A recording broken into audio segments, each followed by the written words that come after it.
Thank you, President. My adjournment matter is for the Minister for Transport Infrastructure.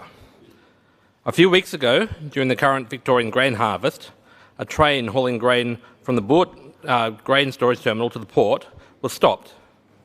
Because of the lack of regional rail infrastructure, because the passing loops were removed from the lines to save on capital costs, because the track work is stalled, the train was held up for 8.5 hours, going nowhere.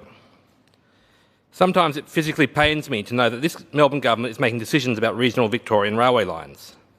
It seems to me you're deliberately destroying capacity so they can the lines can eventually be shut down for good. The government know that there are solutions to collapsing rail infrastructure in regional Victoria, but you're either not prepared to act or else just don't understand the importance of the grain harvest to regional Victoria. The train being held up wasted nearly 2 shifts just sitting still. This delay is a direct cost added to the supply chain. The government says it wants to protect the food supply chain, but is still getting the fundamentals wrong in regional Victoria. There are options to repair the line from Inglewood to Eaglehawk to alleviate the bottleneck around Ballarat. The proposed upgrades to freight infrastructure on the Ballarat line should have been a priority, but it's in regional Victoria, so it has to wait. The government announced this work would be done, but put the whole project on hold in 2019 when mismanagement sank the Murray Basin Rail Plan. In a VAGO report dated 18th of March 2020, it examined whether regional rail upgrades are improving rural freight outcomes in a timely and cost-efficient way. VAGO's conclusion, they are not.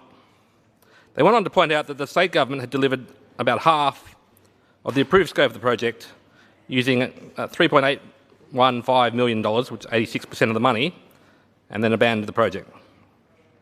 Once upon a time, regional Victoria had a fantastic rail system, built mainly to haul grain to port.